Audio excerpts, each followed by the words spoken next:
Я тебе по дороге кофейка цепанул. Спасибо. С утра, не успел погулять с Масиком. Вот стопудово, уверен. Приеду вечером домой. Ведь гад, ведь насрел. Правильно сделает. Он у тебя кто?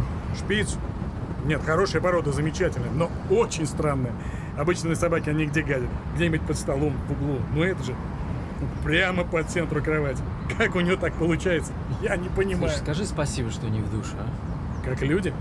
Если бы ты видел, как он меня встречает. Я вечером прихожу, скачет, прыгает, лает. Господи, он меня облизывает от макушки до пяток. Знаешь, и на душе сразу как-то хорошо. Спокойно жить хочешь.